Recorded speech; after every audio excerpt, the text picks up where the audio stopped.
close? Yes, that's fine. Only I would have had you pull the trash can in instead of pushing it out. As long as it's there when we leave, it's okay.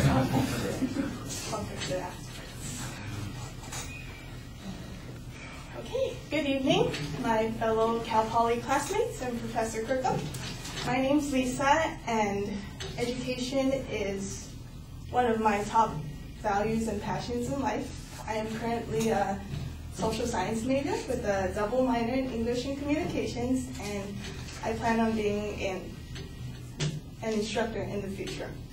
As you guys may know, right now there is a tentative decision at Cal Poly on whether or not to change from the quarter to the semester system.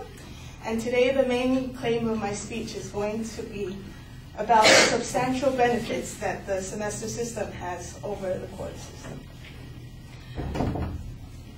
First, my speech is going to cover how the semester system gives both students and faculty more flexibilities when it comes to illness, travel, or family emergencies. Secondly, I'm going to talk about how the slower pace allows greater opportunities for both students and faculty to produce quality work. And lastly, I'm going to end my speech with some additional benefits of the semester system as well. Okay, first of all, as you guys may know, the biggest difference between the quarter system and the semester system is the length, duration. The quarter system is taught in 10 weeks, and the semester system is taught in 16 weeks. So, as a result, the semester system gives students and faculty more flexibility with absences.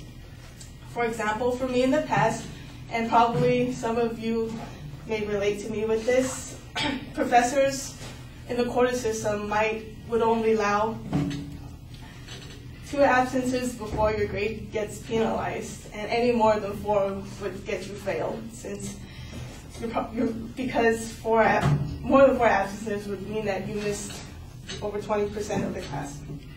The semester system also gives faculty and students more time to catch up as well. For example, in the past, with one of my statistics classes, my professor missed 4 days in class, and we had to either, first we tried to cram all our material into the remaining sessions, which is quite a burnout for the brain. But at the end, we ended up having to just skip an entire section as well. So I personally feel that that cheats the value of our education. The slower pace will allow greater opportunities for both faculties and students to create quality work as well. Students will have more time to rewrite papers, incorporate their knowledge into service learning, and spend more time developing their research. With the quarter system right now, as you guys may know, it goes week, midterm, week, and then final paper is due. We're expected to do research while completing homework assignments and studying for midterms as well. So it decreases the depth of our learning. Also, instructors will have more time to prepare and develop more thorough lesson plans. They will get to intersect with the students more and more accurately assess their abilities. And lastly, they will have more time to grade and provide more feedback on student work.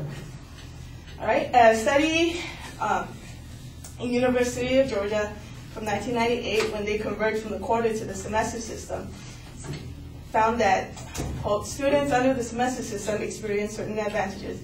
For example, the pace of the semester system was less hectic, and students had more time to work on projects and papers and more time to absorb subject material.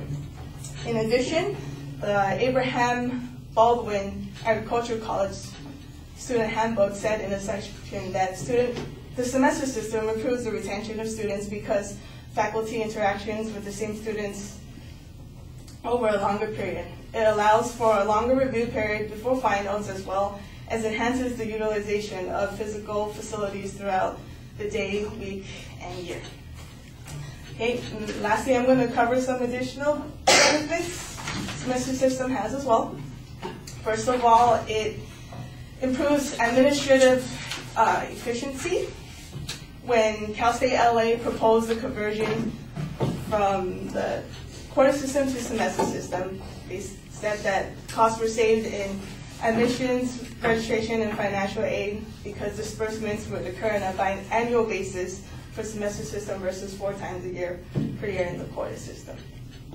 Also, some other benefits are that, say, underprepared college freshmen will have more time to adjust to the demand of the college course load. Also, the semester system is more beneficial when it comes to the future job market as well.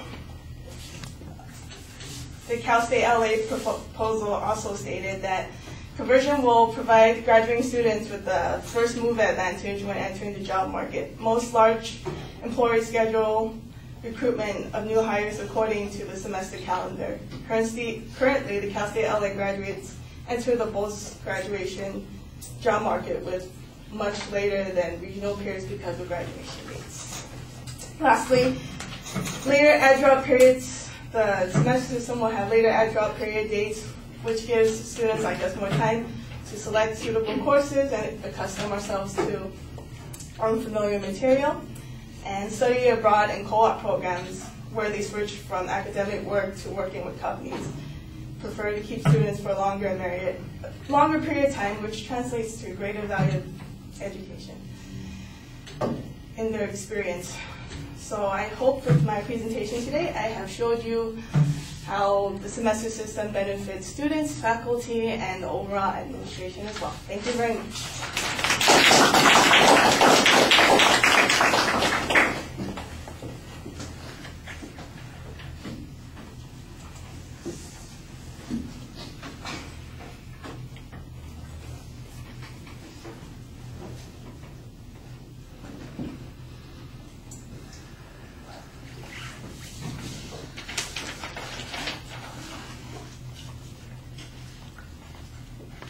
All right, the setup is fine.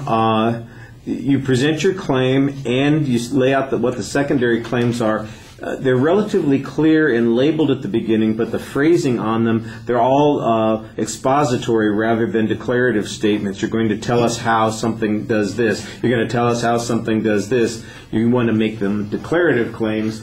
You know, the quarter system does this, or the semester system will produce this particular result. It sounds like you are describing, you're giving us an informative speech, and even though there are inferences in the presentation, the language suggests that it's not really an inference, that it's just descriptive, and so you want to be careful about that. And I thought you did an okay job signposting those points as you went through the speech, so it's relatively easy to follow.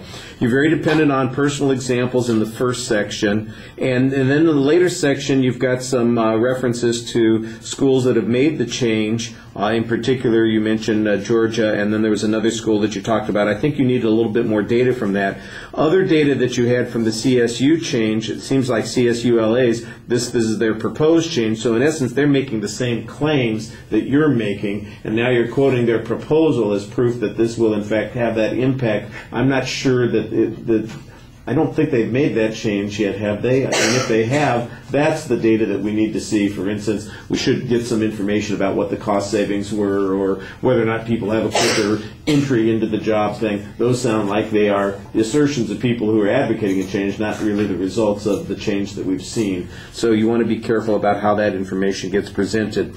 You do a pretty good job looking at the audience, but you got some nervous hands and feet while you're up there speaking. That'll be something to work on, so that you enhance your credibility a little bit. All right, thank you.